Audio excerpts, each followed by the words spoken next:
E nós vamos passar agora para nosso estudo bíblico de hoje. Nosso estudo bíblico. Eu te convido a abrir a sua Bíblia. Vamos abrir juntos a palavra de Deus. Na carta de Tiago, capítulo 5, versículos 19 e 20. Estamos encerrando hoje nosso estudo na carta de Tiago. Exatamente aí estão os dois últimos versículos dessa carta. Tiago capítulo 5, versículos 19 e 20.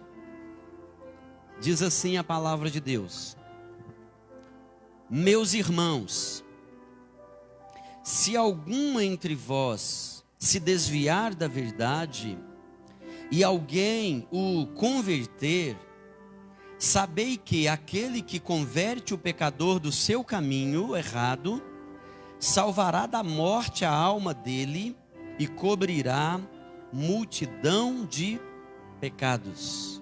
Vamos orar mais uma vez? Senhor Deus, nosso Pai, te agradecemos pela tua palavra, que é para nós uma preciosa, ó Deus, fonte de conselho, de orientação. E te pedimos, Deus, que o Senhor fale conosco nessa manhã, nesse estudo, que o Senhor possa aplicar essa palavra, nos dar entendimento, e assim que nós possamos compreender e obedecer a tua palavra. Fala conosco, nós te pedimos, em nome de Jesus, amém. O tema do estudo de hoje é acertando o caminho e ajudando outros a acertarem. Como eu disse, estamos encerrando hoje o nosso estudo na carta de Tiago. Foram 16 semanas, aliás, 17, contando com hoje. Estamos estudando Tiago desde o dia 14 de junho de 2020 e hoje são 4 de outubro de 2020. Glória a Deus! 17 encontros de Tiago 1 a Tiago 5. Nós caminhamos semana após semana, aprendendo nessa jornada, nessa caminhada, aprendendo na palavra de Deus. E o estudo de hoje, ele é marcante por 3 razões. Primeiro, porque sendo o último estudo da carta que estamos caminhando nela aí, nós somos então desafiados a fazer uma busca, daquilo que nós aprendemos. Nós somos desafiados primeiramente a relembrar tudo que aprendemos e principalmente somos desafiados a viver tudo que nós aprendemos ao longo dessas manhãs, desses estudos em Tiago. Segundo, porque nós percebemos que Tiago inicia sua carta no capítulo 1 falando de oração e ele encerra sua carta no capítulo 5 falando de oração. No capítulo 1, no versículo, se você olhar aí, versículos 5 e 6 diz assim: se porém alguém de vós ou algum de vós necessita de sabedoria, peça a Deus, que a todos dá liberalmente e nada lhes impropera e ser-lhe-á concedida.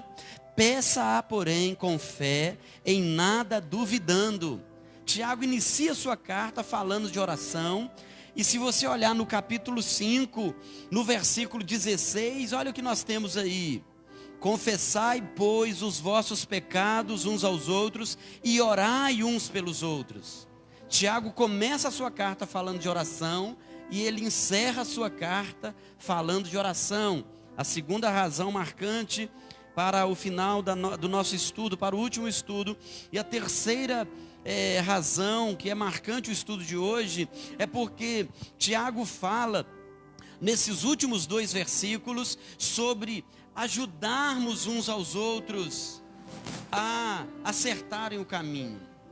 ele está mostrando aqui nesses 2 versículos que nós somos chamados a ajudar aqueles que estão perdendo, né, se desviando da verdade, a acertarem o caminho novamente e fazerem a conversão. Capítulo 5, versículo 19 e 20.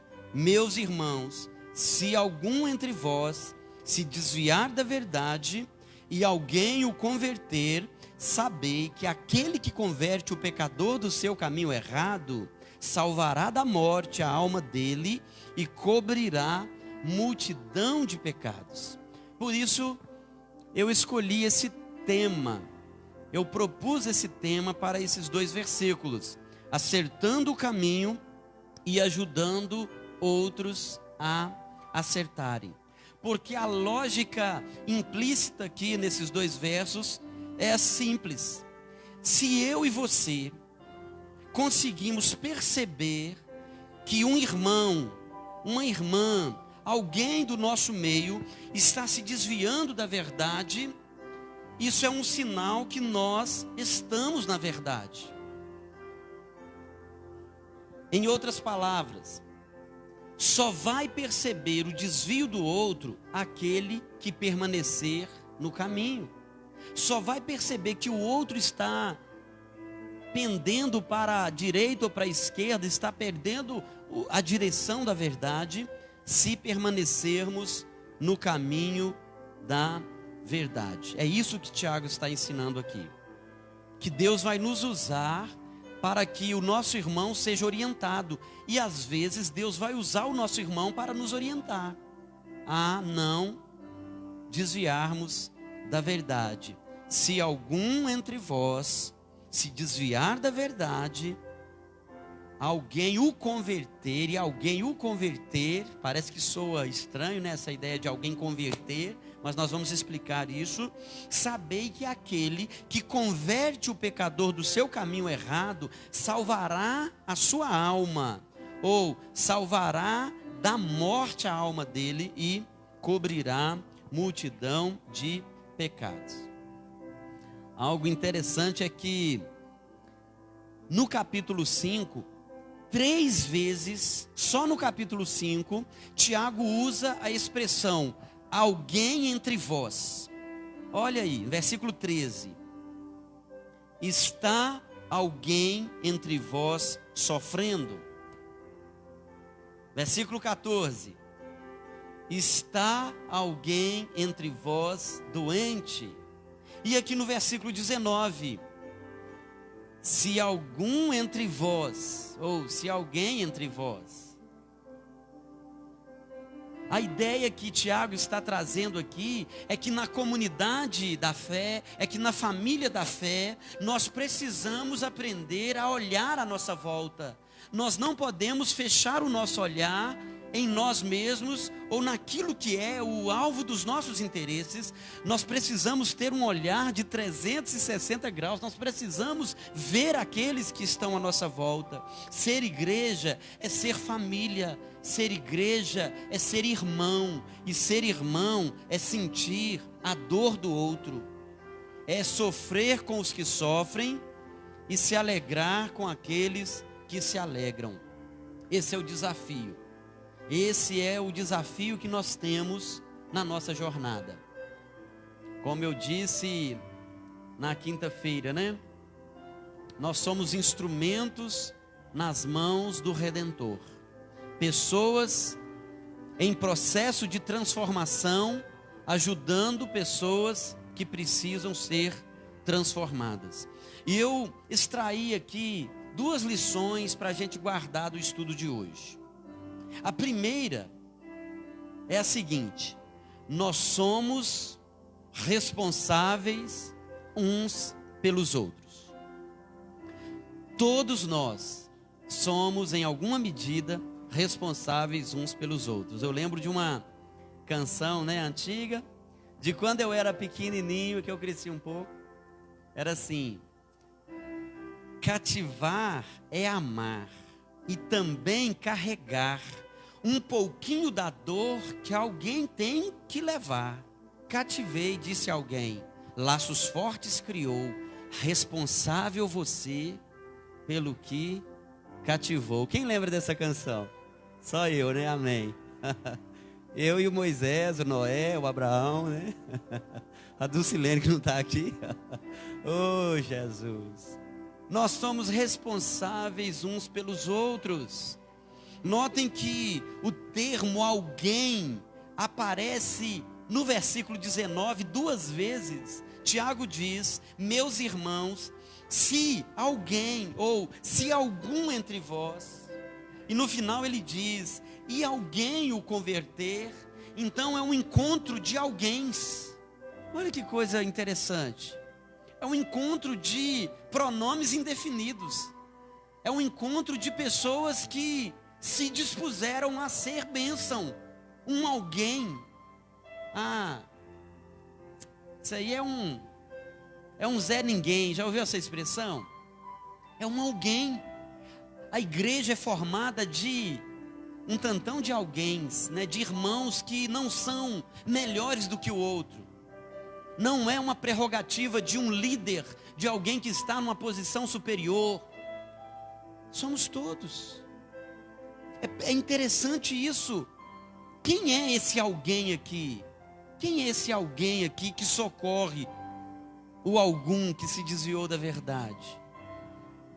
É exatamente essa ideia que abrange todos da família, todos da igreja, todos da comunidade. Tiago, ele não tem uma pessoa específica em mente, ele não fala que é uma missão do pastor, nem é uma missão do presbítero, nem é uma missão do diácono, nem é uma missão dos mais velhos, nem do grupo de mulheres, nem da equipe de missões, nem da equipe de intercessão, do ministério A, B ou C. Ele fala que é para todos. É uma missão de todos. Se alguém... Eu lembrei de uma frase, eu talvez não vou saber repeti-la aqui, mas nas empresas, há umas décadas atrás, essa frase era muito usada. É de que tinha um serviço para ser feito, todos esperavam que alguém o fizesse, e no final... o serviço não foi feito porque ninguém o fez. Não é 100% o que eu disse não, mas a ideia é essa. Como não definiu alguém para fazer, ninguém faz. E isso muitas vezes acontece também na igreja. A gente percebe que um irmão está distante, está tristinho, está ausente. Será que o pastor já resolveu? Será o que está acontecendo? Será que os presbíteros já resolveram isso? Será que tem alguém ajudando? Olha o alguém. E quando a gente lê o texto, o alguém é você, sou eu. É quem está lendo o texto. Se alguém o converter, ou seja, se alguém se colocar como instrumento nas mãos de Deus para ajudar esse irmão, e esse alguém não está fechado no pastor da igreja. Eu já disse aqui, eu repito, o pastor sozinho, ele não faz a igreja. O trabalho, a vocação de Deus para nós é esse cuidado mútuo. É por isso que Tiago fala: orai uns pelos outros, confessai os pecados uns aos outros. Está alguém doente? Ore, confesse os pecados, ore a Deus. Está alguém feliz, alegre, cante louvores, mas é tudo no plural. A ação, o sofrimento às vezes é individual, é alguém, mas a ação é coletiva. Cantem, né? Ajuntem, façam oração, reúnam e ajude. Nós podemos até enumerar aqui esse alguém. Quem é esse alguém na vida do outro que está desanimado, abatido, esmorecido e desviando da verdade? Esse alguém aqui é alguém que se preocupa com aquele que está desviado ou está se perdendo. Se não houver preocupação legítima e sincera, olha, para nós tanto faz se aquele jovem, se aquele irmão está na igreja ou se ele está aí perdido. Se não há preocupação, para nós tanto faz. E não é para ser assim. Esse alguém, ele está consciente da seriedade do caso e da consequência que traz quando alguém se desvia. Ele se preocupa porque ele sabe que o final é sério e é trágico. Esse alguém, ele é alguém que esteja disposto a pagar o preço no sentido de ajudar, no sentido de investir, de ajudar esse irmão a acertar o caminho. E esse alguém é alguém que tem a convicção da preciosidade desse trabalho. Das maravilhas é sempre a maior. Aquele que converte o pecador do seu mau caminho, ou do seu caminho errado, salvará da morte a alma dele e cobrirá a multidão de pecados. Nós precisamos acertar o caminho e nós precisamos ajudar nossos irmãos a também acertarem o caminho. Somos responsáveis uns pelos outros. É a primeira lição. A segunda e última lição é: quem converte o pecador é Deus, pelo Espírito Santo, mas Deus usa instrumentos humanos. É isso que Tiago está ensinando. Parece, como eu disse, soa estranho quando a gente lê assim: meus irmãos, se alguém entre vós se desviar da verdade e alguém o converter, como se estivesse na nossa mão converter o pecador. Sabei que aquele que converte o pecador, olha, o Tiago está dizendo, está na mão mesmo da gente. Aquele que converte o pecador do seu caminho errado, salvará da morte a alma dele e cobrirá multidão de pecado.